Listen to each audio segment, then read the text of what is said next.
हाय नमस्कार दोस्तों। मुझे बहुत से भाई लोगों के मैसेज आ रहा था। वो पूछ रहे थे भाई इंडियन आर्मी का पूरा सिलेक्शन प्रोसेस बताओ कि किस प्रकार होता है। तो मैं आज इस वीडियो में आपको इंडियन आर्मी के physical test, medical test, document verification, उसके बाद में रिटन एग्जामिनेशन और उसके बाद में फाइनल मेरिट तक की सारी जानकारी आज इस वीडियो में मैं आपको दूंगा। तो आप वीडियो में अंत तक बने रहें।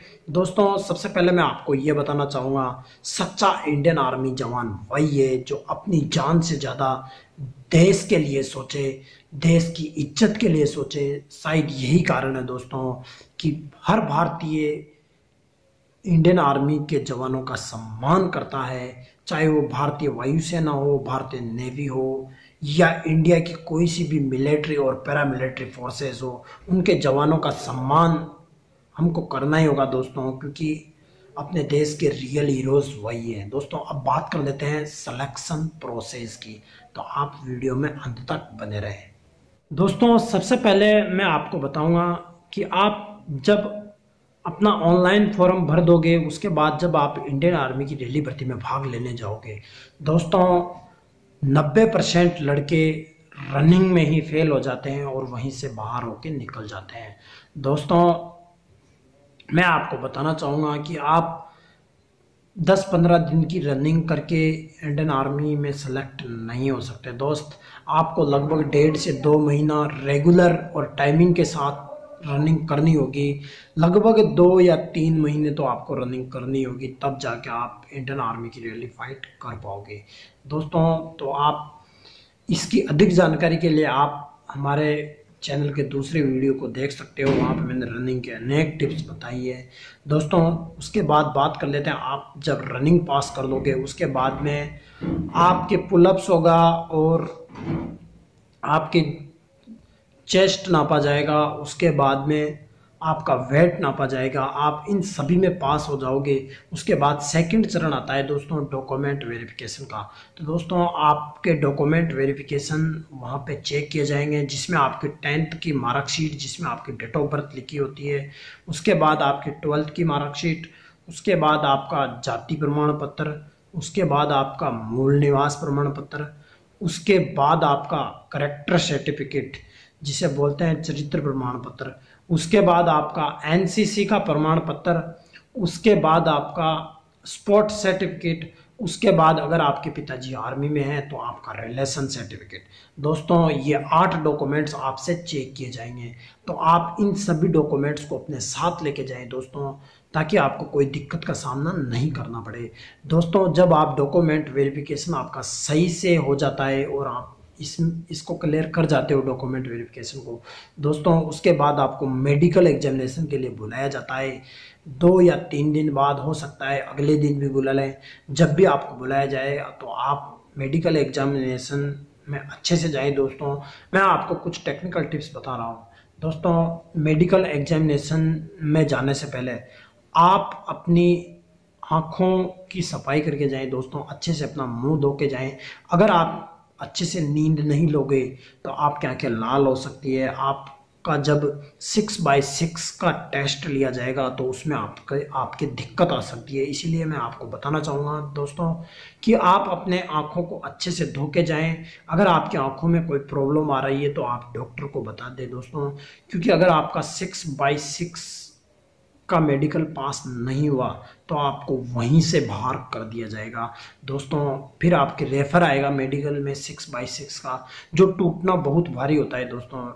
एक बार 6x6 का अगर मेडिकल में रेफर आ जाता है तो वो टूटना बहुत भारी होता है। उसके बाद दोस्तों आपको कलर ब्लाइंड टेस्ट लिया जाता है। और इसके अलावा दोस्तों मैं आपको कुछ बुनियादी बातें बताऊं तो आप अपनी कटिंग करा के जाएं, अपने प्राइवेट पार्ट्स और आपकी दाढ़ी मूछें जो भी हो उसको अच्छे से सेव करके जाएं। इसके अलावा दोस्तों अपने कान में कहीं मड़ी वगैरह हो तो उसको साफ करके जाएं, अच्छे से नहा के जाएं दोस्तों। और इसके अलावा इंडियन आर्मी ने सख्त रूल कर रखे हैं कि आपके नाखून कटे होने चाहिए। इसके अलावा आप जर्दा, गुटखा, बीड़ी ऐसे पदार्थों का सेवन ना करें दोस्तों। अगर आप गुटखा जर्दा खाते हुए वहाँ पे पकड़े गए तो आपको सीधा ही बाहर कर दिया जाएगा। इसमें आपको कोई भी बचने का चांस नहीं मिलेगा। इसलिए आप जर्दा गुटखा ये ना खाएं दोस्तों।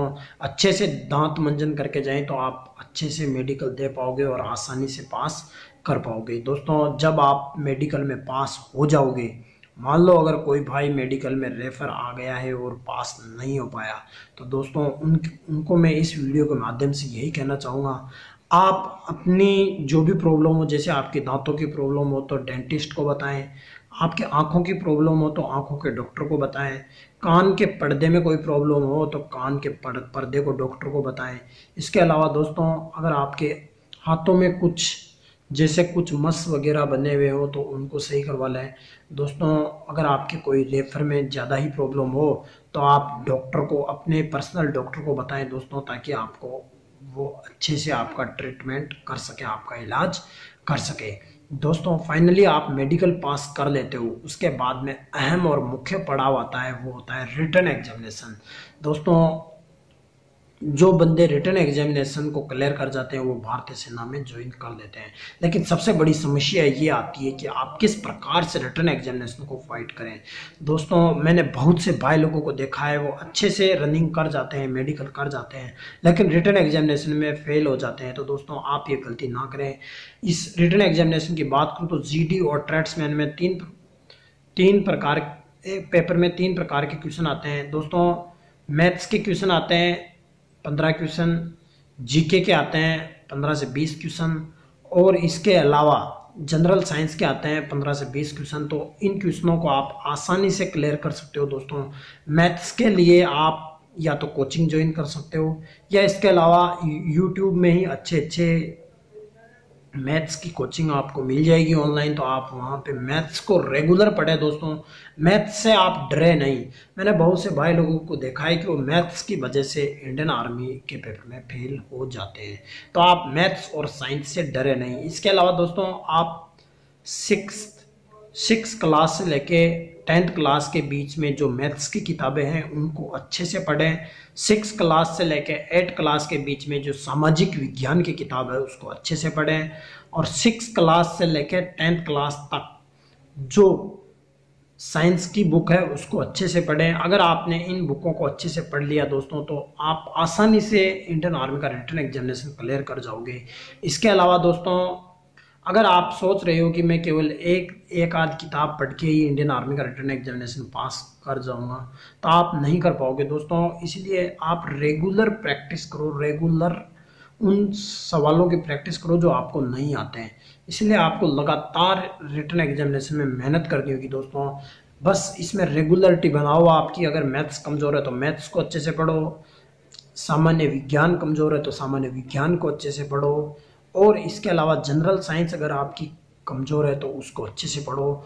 दोस्तों अगर आपने जैसे रिटन एग्जामिनेशन में 50 क्वेश्चन आते हैं जीडी और ट्रेड्समैन के, तो 50 में से अगर आपने 40 क्वेश्चन भी सही कर दिया ना दोस्तों, 40 से 45 के बीच में, तो आपका सिलेक्शन श्योर है दोस्तों। आपका सिलेक्शन कोई रोकने वाला नहीं है दोस्तों। इतना कठिन पेपर आता नहीं है, लेकिन अगर आप इसीलिए आप अच्छे से तैयारी करोगे तो आसानी से आप 40 से 45 के बीच में क्वेश्चन सही कर पाओगे दोस्तों। इसके अलावा अगर आपने NCC सर्टिफिकेट है तो आपको कोई दिक्कत वाली बात नहीं है, क्योंकि आपका एग्ज़ाम नहीं होगा। और दोस्तों ट्रेड्समैन वालों के लिए मैं यही कहना चाहूँगा कि भाइयों आपके लिए थोड़ी दिक्कत आएगी, क्योंकि ट्रेड्समैन की सीटें कम होती है और NCC आने की वजह से आप मेरिट से बाहर हो जाते हो। लेकिन दोस्तों ये नहीं है कि आपका सिलेक्शन नहीं होगा। अगर आपने 45 से 50 के बीच में क्वेश्चन कर दिया तो आपका भी चांस रहेगा इंडियन आर्मी ज्वाइन करने का, ट्रेड्समैन वालों के लिए।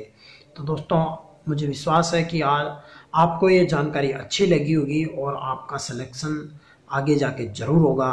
तो आज के इस वीडियो में इतना ही दोस्तों। जय हिंद, जय भारत, इंकलाब जिंदाबाद, भारत माता की जय।